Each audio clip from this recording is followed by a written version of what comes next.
तो मेरे प्यारे प्यारे स्टूडेंट कैसे हैं आप लोग।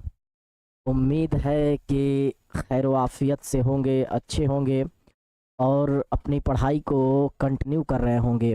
आज बाबू एक ऐसी कहानी, एक ऐसी अफसाना सुनने वाले हम लोग हैं कि जितना भी आप पढ़े हैं सब चीज़ों को भूल जाएंगे, लेकिन ये अफसाना आपको, ये कहानी आपको ज़िंदगी भर याद रहेगा। ये एक ऐसी कहानी है जो हमारी समाज से जुड़ी हुई है कि किस तरह से नादानी में लड़के और लड़कियां गलती कर बैठते हैं और उसका नतीजा उनको देखने को मिलता है। तो ये एक ऐसा अफसाना है जिसमें आप ये सीखेंगे कि हम अपने सर से पढ़ लिए हैं और ऐसी गलती ज़िंदगी में कभी हम लोग नहीं करेंगे, क्योंकि हमारे इरशाद सर पढ़ाने के साथ साथ हमको वैसी भी चीज़ों को सिखाते हैं कि जो हमारे माशरे समाज में बुराई हो, जिससे हम लोग बचा जा सकता है ना, वैसे चीज़ को भी सिखाते हैं। तो चलिए आज ये कहानी, ये अफसाना जब सुनिएगा तो बहुत ही अच्छा लगेगा। माशाल्लाह सभी लोग आ गए हैं और जो लोग सलाम कर रहे हैं उन लोगों को बाबू वालेकुम अस्सलाम व रहमतुल्लाहि व बरकातुहू। बिल्कुल बिल्कुल, इतना प्यार मत लिखिए कि सर ये वो, है ना। अच्छा अच्छा, चलो भैया आज इसी पर कहानी है। हाँ बिल्कुल, मैथ में एक, अच्छा चलो ठीक है। हमारे साथ जुड़ चुके हैं दिल, इनका नाम क्या है भाई?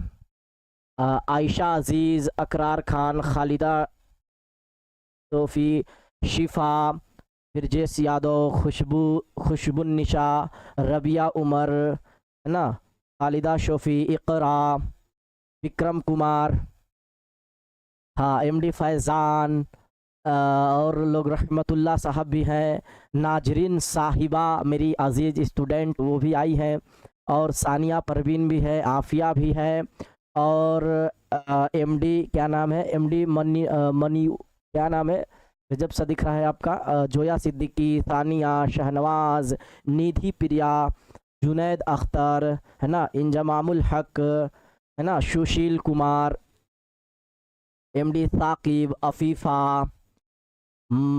मुस्तफ़ा रज़ा, मुसब्बिर, मुस्लिम शाह, अरमान, निकहत। तो चलिए सभी लोग हैं आज बाबू ये कहानी, ये अफसाना सुनने के लिए तैयार हो जाइए। सबसे पहले आपको सिलेबस से जुड़ी कुछ बात बताते हैं कि सर ये जो बुक पढ़ा रहे हैं टू एंड बुक, इससे पूछेगा बिल्कुल बाबू, इससे आपको 10 से 5% परेशान करेगा, है ना, 10 से, है ना, 10 से 5% आपको परेशान इस यहाँ से करेगा, ठीक ना। ये 10 से 15% नहीं, 15 बहुत ज़्यादा हो जाएगा, 10 से 5% बस। ये अगर बुक आप लोग नहीं भी पढ़िएगा तो चल जाएगा, लेकिन आप लोगों के पास वक्त है, समय है, और ये ऐसी ऐसी चीज़ों को लाइफ में आप पहली बार सुनेंगे, ऐसा हमको लगता है कि ये कहानी कहीं नहीं सुने होंगे। और दूसरी बात, इससे आपको जो याद होगा, इसमें याद उतना जोर नहीं देना कि चैप्टर को ये याद ही करना है, ये वो फलाना नहीं। आप किताब खोल के बैठिए, अगर आपके पास किताब है तो ठीक है, नहीं भी है तो कोई बात नहीं, जितना हम बताएंगे उतना ही बस सुनिएगा, जो याद रहेगा ठीक है, नहीं भी रहेगा तो कोई दिक्कत नहीं है। तो ये आपके चैप्टर से जुड़ी हुई बातें हम बता दिए, ठीक है। तो चलिए बाबू आज हम लोग शुरू करते हैं इस चैप्टर को, सेकंड हैंड। इसका नाम क्या है बाबू? इसका नाम है सेकंड हैंड, और इसके लिखने वाले हैं वेक्कम मोहम्मद बशीर। तो ये लिखने वाला राइटर का ट्रिक हम आपको याद करवा दिए हैं, सभी लोगों को याद होगा। क्लियर है?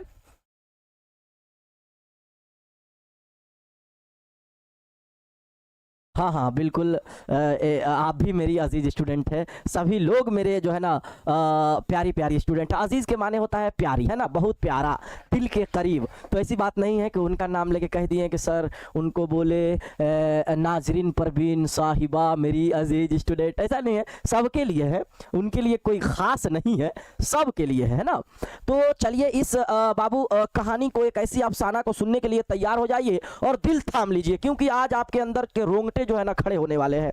तो एक बार सभी लोग बताइए कि क्लियर है, तो हम शुरू करें इस कहानी को, इस अफसाना को शुरू करें, इस अफसाना को शुरू करें हम, तो ज़्यादा बेटर रहेगा, हम लिख के बताएंगे तो ज़्यादा बेटर रहेगा, है ना। हाँ तो बताइए एक बार सभी लोग कि शुरू किया जाए ना, शुरू किया जाए ना, जल्दी से बताइए। इसका नाम हो जाएगा सेकेंड हैंड, ठीक है, और इसके लिखने वाले हो जाएंगे वेक्कम मोहम्मद बशीर, वेक्कम मोहम्मद बशीर हो जाएंगे, वेक्कुम मोहम्मद बशीर भी लिख सकते हैं, चाहे वेक्कुम मोहम्मद बशीर भी आप लोग लिख सकते हैं। तो एक बार बताइए कि आप लोग तैयार तो होंगे ही, बिकुम मोहम्मद बशीर। ठीक है, तो सबसे पहले बाबू ये क्या है, तो यह एक अफसाना है, ठीक ना। ये क्या है तो ध्यान रखिएगा आप लोग, यह एक अफसाना है, ठीक है, अफसाना है। यह क्या है बाबू, यह अफसाना है, ठीक है। अफसाना को ही आप लोगों को पता होगा कहानी कहते हैं, है ना। और आप कह सकते हैं इसको कहानी जो हम आपको पढ़ाए भी है ना, ये एक तरह से कहा जा सकता है कि ये मलयालम अफसाना है ना, ये बाबू मलयालम अफसाना है, ये भी ध्यान रखिएगा। अभी सुनाएंगे ना आपको, है ना, मलयालम अफसाना, ठीक है, मलयालम अफसाना हो गया, ठीक है। और इसके तर्जमा करने वाले बाबू, तर्जमा करने वाले कहते हैं, हमने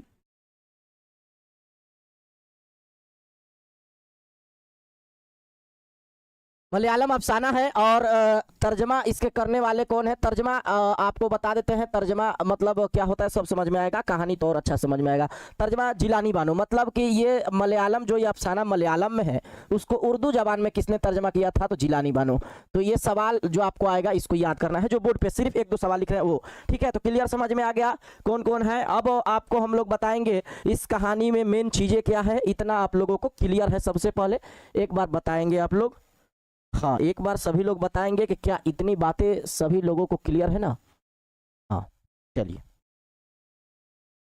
अफसाना का मतलब क्या होता है, अफसाना के मतलब होता है बाबू एक झूठी कहानी, एक ऐसी कहानी, कहानी होता है अफसाना का मतलब। हिंदी में नोटिफिकेशन नहीं गया था, सब चीज तो गया हुआ है, टोटल गया था ना, सब चीज तो आया हुआ है, कोई दिक्कत तो नहीं है।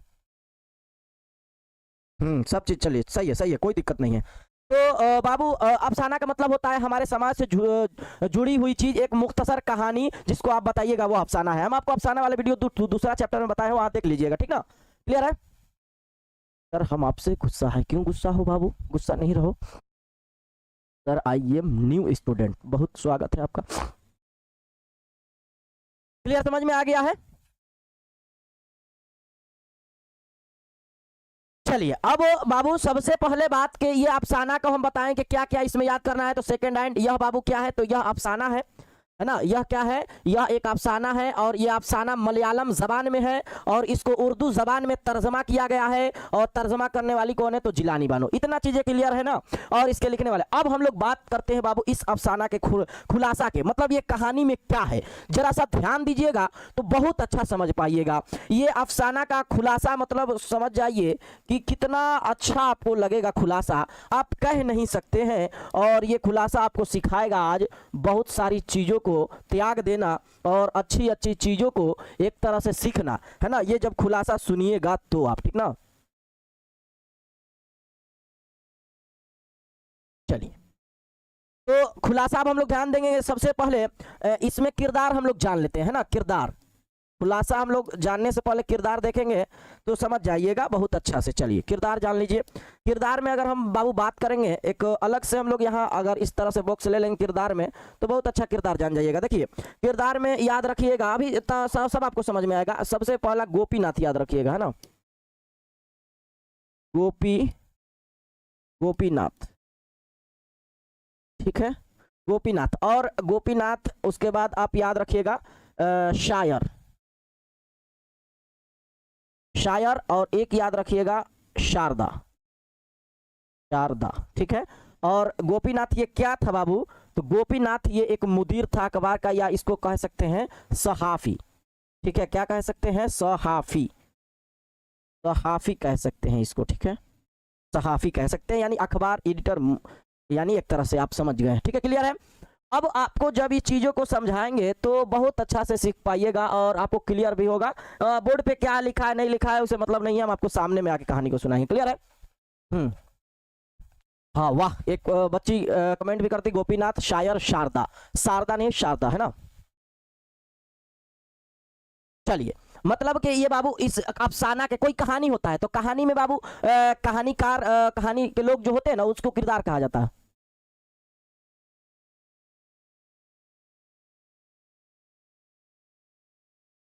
तो इस कहानी को शुरू किया जाए, सभी लोग रेडी हैं एक बार सुनने के लिए, तो सभी लोग बता दीजिए।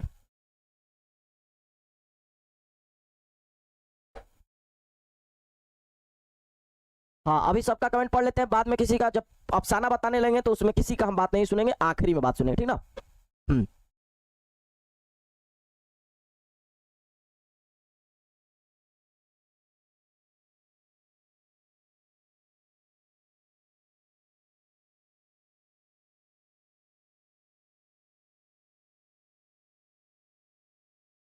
इसीलिए तो हंस रहे हैं ना कि आपका कहला कि सर आप हंसते हुए बहुत अच्छा लगते हैं, पहले है ना, इस पर ध्यान दीजिए, ठीक है।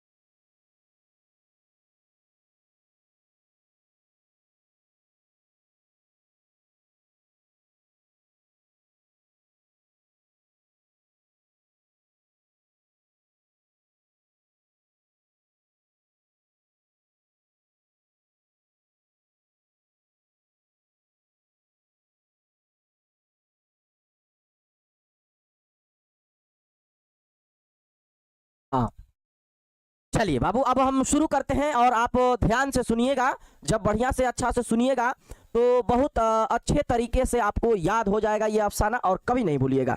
चलिए हम शुरू करते हैं और आप तवज्जो के साथ सुनिए। अभी हम आपका कोई कमेंट नहीं पढ़ेंगे, बिल्कुल अभी हम फोकस करेंगे सुनाने पर इस कहानी को, उसके बाद आपको कमेंट शुरू करेंगे पढ़ना, ठीक है ना। तो चलिए अब नहीं बाबू, किसी को पराया नहीं समझते हैं, है ना। हाँ, सर हमको पराया समझते हैं, नहीं ऐसा बात नहीं। सर आप इतना मुस्कुराते क्यों हैं? ओहो, मुस्कुराने से जो है ना दिल खुश हो जाता है, बहुत सारी चीज़ों दूर हो जाती है ना। आप लोगों के साथ आने से खुशी मिलती है ना, जुड़ने से, इसीलिए मुस्कुरा देते हैं।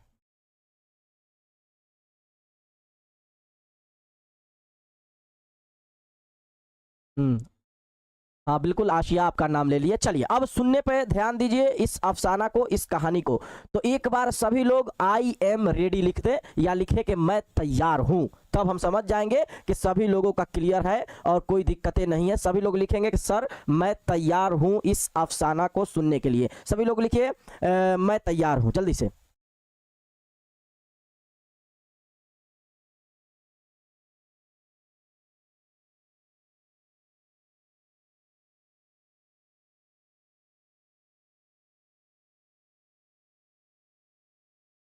चलिए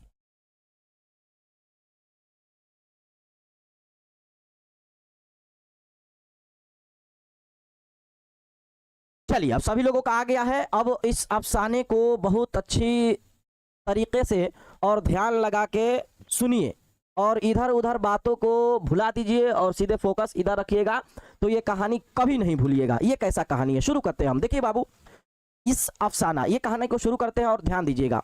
ये कहानी बाबू असल में यह एक ऐसा अफसाना है जो हमारे समाज में रहती हुई घटनाओं को उजागर करके आपको देता है कि एक व्यक्ति कैसा होना चाहिए, ठीक है। तो इस अफसाने में एक किरदार है जिसका नाम हम आपको बताएं गोपीनाथ, ठीक है। गोपीनाथ एक अच्छा इंसान है और वो सहाफ़ी है, अखबार का मुदीर है, यानी एक तरह से उसको एडिटर कह सकते हैं, ठीक है।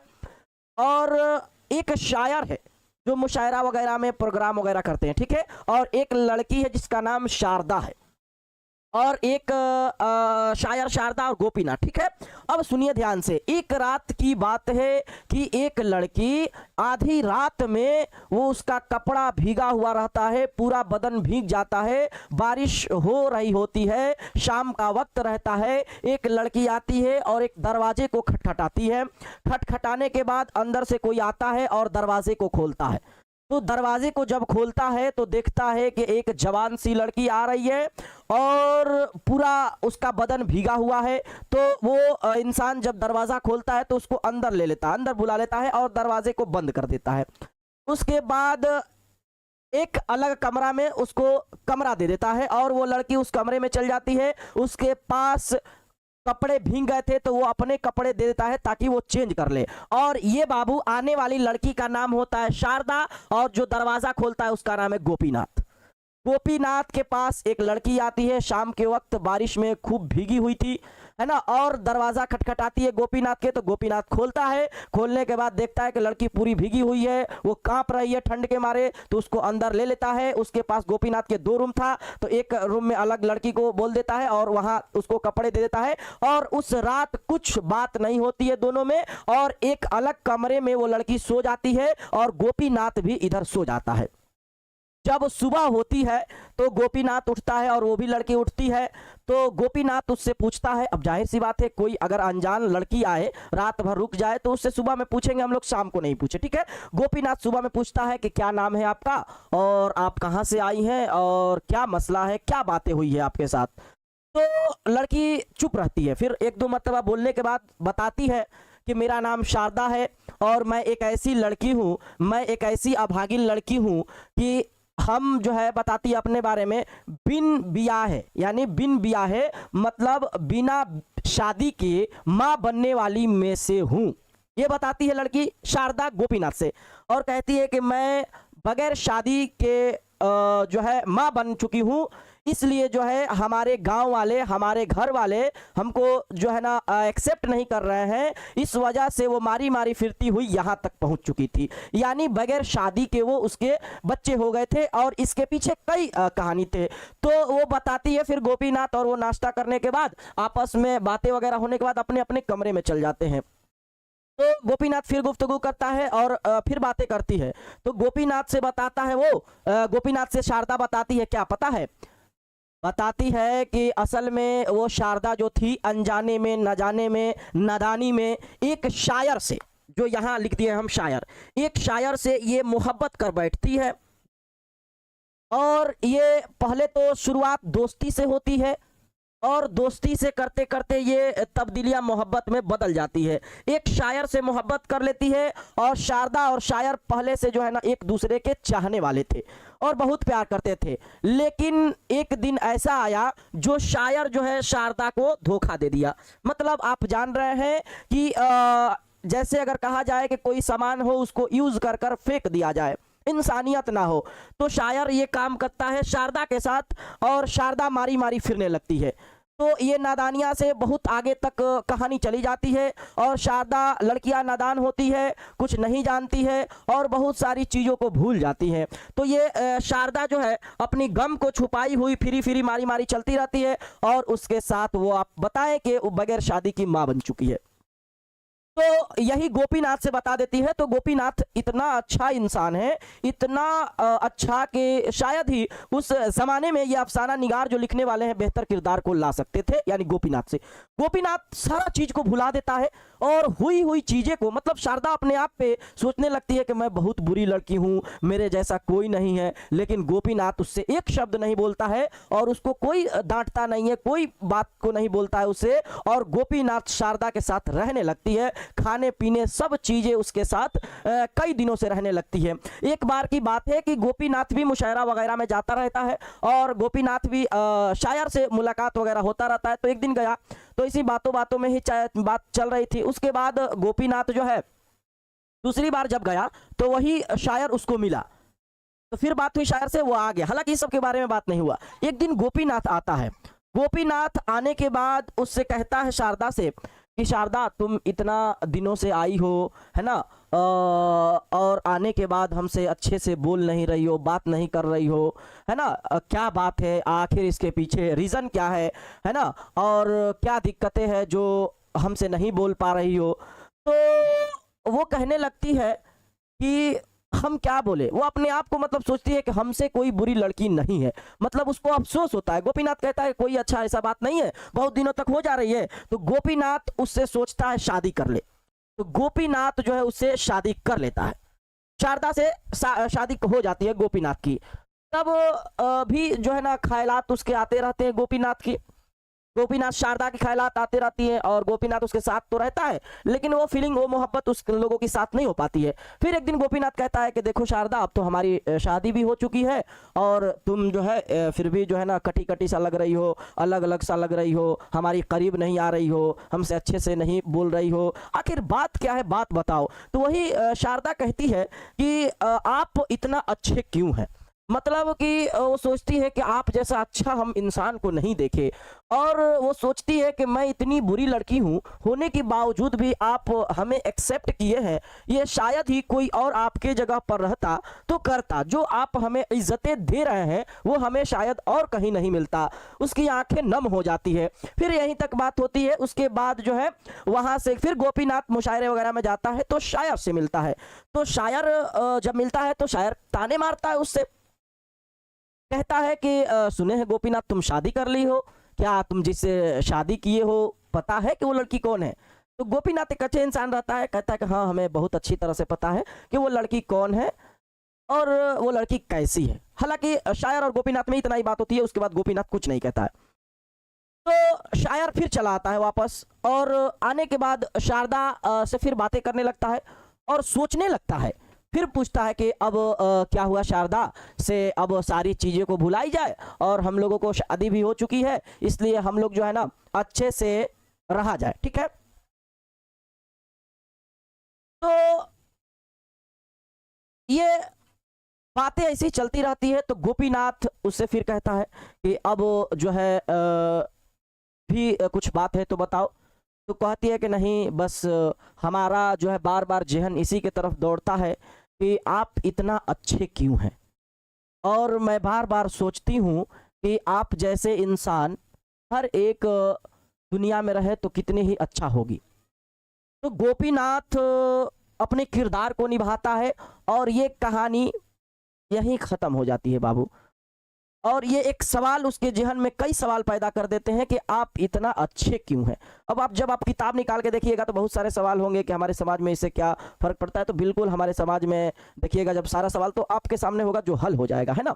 तो इससे हमें सीखने को ये मिलता है कि हमारे समाज में इस परंपरा यानी मोहब्बत और इश्क के चक्कर में नादान लड़कियां और लड़के अपने आप को जज्बाती में भूल जाते हैं और वो गलती कर बैठते हैं और एक दूसरे को नहीं समझ पाते हैं, और बिल्कुल जो है एक ऐसे चीज़ को बातों को जन्म देते हैं जो इस चीज़ में ना चीज़ें हो। तो मतलब कि ये तो अब समझ में आया, और उसके बाद शारदा उसके साथ अच्छे तरीके से रहने लगती है और उसके बाद गोपीनाथ भी उसके साथ अच्छा से रहने लगता है। और ये सवाल से हमें सीखने को मिलता है कि असल में अभी भी जो लड़कियां लड़के ये सब के मैटरों में बहुत तरीके से फंसे हुए हैं, उनको चाहिए कि ये सब चीज़ें को ना ध्यान दे और अपने माँ बाप का इज्जत का ख्याल रखें और ये सब चीज़ों से दूर रहें। दोस्ती होते होते इंसानों पर दिल आ जाती है, और जब इंसानों पर दिल आती है तो एक दिल अलग सोचता है और एक दिल अलग सोचता है। उस दिल को सिर्फ बहलाया जाता है और उसको फिर धोखा दे दिया जाता है। जब वो धोखा मिलता है तो इंसानों के अंदर जो तकलीफ़ें होती है उसको लगता है कि पूरी हम पर पहाड़ टूट चुकी है। इसीलिए दिल जो है वो ना लगाया करे किसी से भी हो।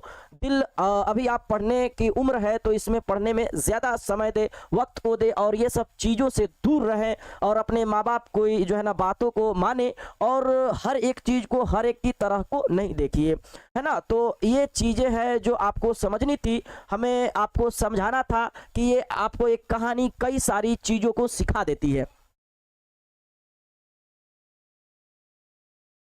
तो हमें उम्मीद है कि ये अफ़साना आप लोगों को समझ में आ गया होगा। तो एक बार बताइएगा कि ये अफ़साना सुनकर आप लोगों को कैसा लगा। अब हम बढ़ेंगे इसके सवाल की तरफ, है ना। इसके हम लोग सवाल की तरफ बढ़ेंगे तो आप लोग सवाल का जवाब यूं ही दे दीजिएगा, बिल्कुल आसानी के साथ दे दीजिएगा, कहिएगा क्योंकि हम लोग सर पढ़े हुए हैं और हम लोगों को याद है। चलिए, तो ये अफ़साना आपको बहुत कुछ सिखाती है। असल में हमें जो है ना इंसान बनना चाहिए और एक दूसरे को प्रॉब्लम समझना चाहिए। अब इसका नाम ही सेकेंड हैंड है, मतलब समझ रहे हैं कि एक बार शादी हो चुकी थी उससे, है ना, शायर से, और एक ये हुआ जो गोपीनाथ जो है उसको रख लेता है। तो हमें इंसानों की जो है ना इंसानी चीज़ें समझना चाहिए। क्लियर है।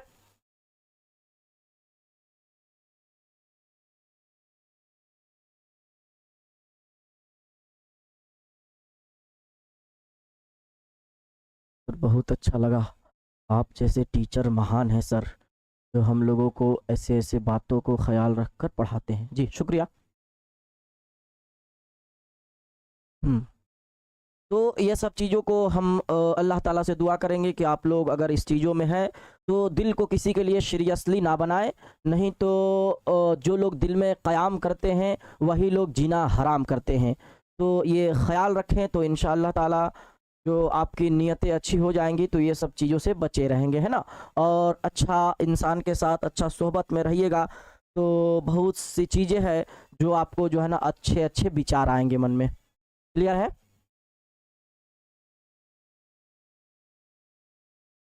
हाँ, छोटा चैप्टर है बाबू, बिल्कुल। चलिए, तो इसका आप लोग जवाब देंगे और हमें उम्मीद, और इससे बढ़िया बढ़िया अभी आपको कहानी है आगे, तो ये अफसाना ही नहीं। आगे बढ़िए, बढ़ते हैं बाबू। मारूजी सवालात कहते हैं, मारूजी के माने होता है बाबू ऑप्शन वाले सवालात, है ना। इसके माने क्या होता है? ऑप्शन वाले, मतलब 1 2 3 4, ये 4 ऑप्शन है, इसी को मारूजी सवालात, माँ जवाबात, जवाब हम देंगे, ठीक है। और पहला सवाल आपके ये स्क्रीन पे है कि सेकेंड हैंड किसका लिखा हुआ अफसाना है, ठीक है। तो हम लोग ये नाम देखिएगा, रविंद्रनाथ टैगोर, तो ये तो आपके निसाब में शामिल नहीं है, निकाल देंगे। प्रेमचंद भी कोई नहीं पढ़ेंगे तो निकाल देंगे। जिलानी बानो इनकी तर्जमा की है तो ये तो नहीं होगा, और इसका आंसर सभी लोग दे रहे हैं बी, यानी हो जाएगा विक्कुम मोहम्मद बशीर। क्लियर है? हम्म।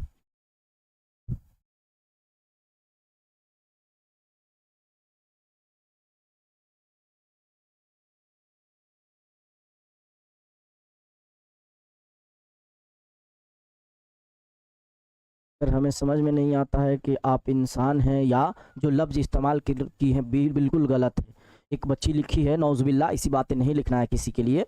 लिखी है कि हमें पता नहीं लगता है कि आप इंसान हैं खुदा। नहीं, बिल्कुल हम इंसान हैं, एक आपके टीचर हैं। खुदा एक होता है, वो मेरा मालिक है, वही खालिक है, तो खुदा खुदा होता है। ये इससे तौबा कर लीजिए, अस्तगफिरुल्लाह रब्बी मिन कुल्ली ज़ंबी व अतूबु इलैही। किसी को खुदा नहीं कहना है, किसी को भी नहीं, है ना। होता है ना हम लोग का काम जो आ जाता है तो हम लोग उसको ईश्वर के रूप, खुदा के रूप, नहीं, ऐसा नहीं। ये बिल्कुल गलत है, ये सबसे बड़ा गुनाह में लिया जाता है। ईश्वर और अल्लाह एक है जो सबको पैदा करने वाला है। हाँ, आपके हो सकता है बहुत पसंद करने वाले टीचर हैं, पढ़ाने वाले, पढ़ने वाले, तो ये अच्छी बात है ना। तो ये नहीं, ठीक ना।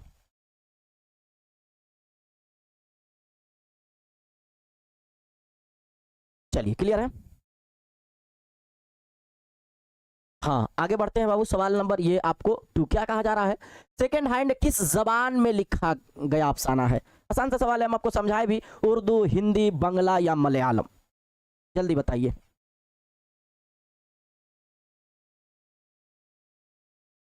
सर आप हमसे मिलने आइएगा। हाँ बिल्कुल आएंगे, सबसे मिलने आएंगे।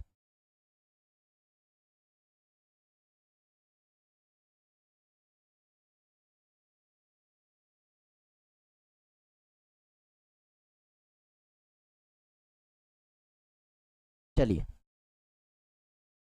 हाँ बिल्कुल, इसका आंसर हो जाएगा बाबू मलयालम हो जाएगा। और कहे इसके उर्दू जबान में कौन तर्जमा किए, तो उर्दू जबान में हो जाएंगी जिलानी बानो, मतलब उर्दू से तर्जमा करने वाले। क्लियर है? चलिए। नेक्स्ट सवाल बढ़ते हैं बाबू।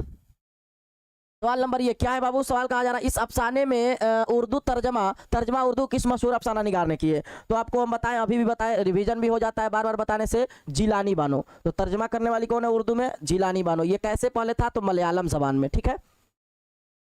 हम्म।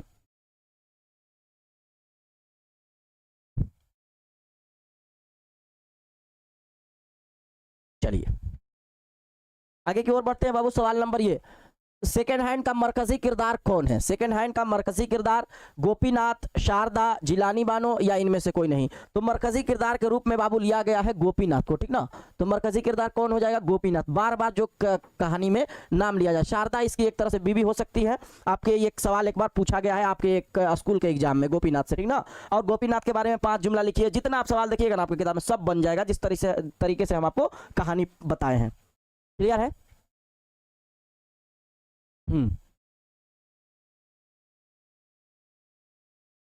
चलिए, आगे सवाल बढ़ते हैं। सवाल नंबर 5।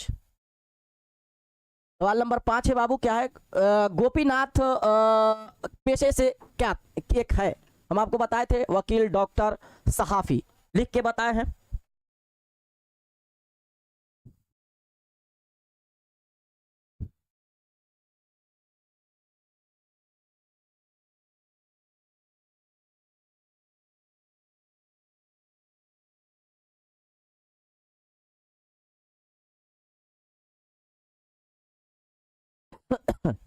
चलिए,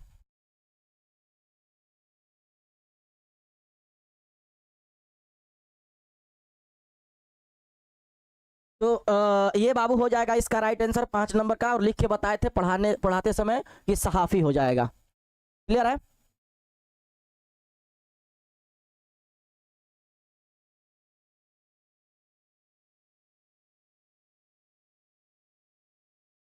तो हमें उम्मीद है कि आप लोग अच्छे तरीके से समझ गए होंगे, और इस क्लास को और ये सवाल जवाब भी क्लियर समझ में आपको आ गया होगा, है ना।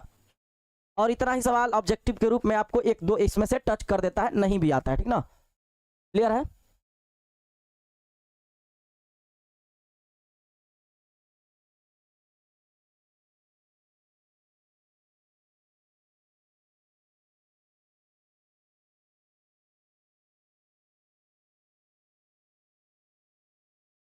पांच में पांच राइट। अब बताइए कि कितने लोग पांच में कितना सही किए। तभी नहीं बनाना है, कहानी जो याद रहेगा ठीक है, नहीं भी याद रहेगा कोई बात नहीं, इससे सवाल उतना नहीं पूछे जाएंगे आपसे, ठीक ना। नहीं, बिल्कुल सभी का कमेंट देख रहे हैं बाबू, इग्नोर क्यों करेंगे। लेकिन ऐसा ऐसा शब्द ना यूज किया करें मेरी अजीज स्टूडेंट, जो आप यूज कर रही हैं, है ना, उनके लिए इशारा काफ़ी है। नाम नहीं लेंगे क्योंकि आपका एक ही कमेंट आता है, ऐसा मत किया कीजिए, है ना। आखिरी में आपका परवीन है, ऐसे नहीं बोला जाता है। मना किया गया है, अल्लाह ताला मना किए हैं कि अपने आप को जो है ना इस तरीके से नहीं बोला जाता है। तो आप समझ गई होंगे, ठीक है। तो बताइए जल्दी से, आप लोग पाँच में कितना सही किए? पाँच में आप लोग कितना सही किए?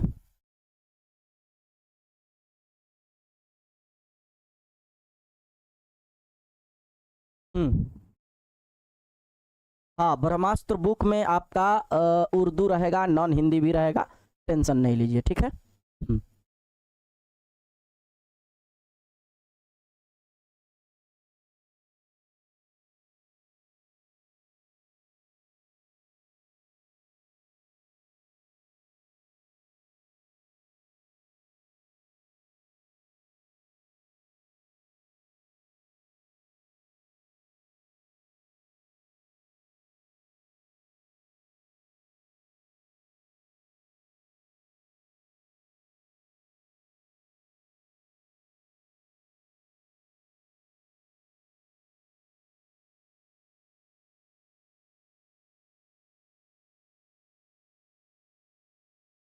तो चलिए, सबका पाँच में पाँच सही हुआ, किसी का चार तो नहीं दिख रहा है। ठीक है, सब लोग जो है ना ब्रिलियंट है पढ़ाने के बाद, ठीक है।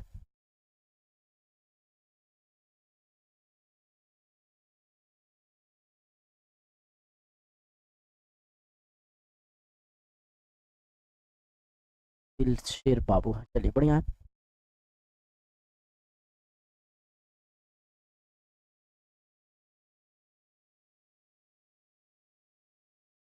अब कब क्लास लीजिएगा? बिल्कुल एक दो दिन बाद फिर क्लास आपको लगेगा तो सूचना मिल जाएगा, है ना। तो चलिए, आज के क्लास को हम लोग यहीं पर एंड करते हैं, और अपने सवाल सामने रखिएगा। तो जो सवाल बनाना तो नहीं है, लेकिन फिर भी जो इसमें सवाल दिया गया है किताब में देखिएगा, तो आपको जैसे हम कहानी बताए हैं वो सारे के सारे सवाल आपके बन जाएंगे। तो चलिए, मिलते हैं बाबू अब अगली क्लास में, नेक्स्ट क्लास में। तब तक के लिए आप अपना जो है ना ख्याल रखिएगा, और मुस्कुराते रहिए, हंसते रहिए, और दुआ है कि आप जो है ना पढ़ते रहिए, और जिसको जो दिक्कत है, प्रॉब्लम है, जो चीज़ें हैं वो आपको दूर हो जाए।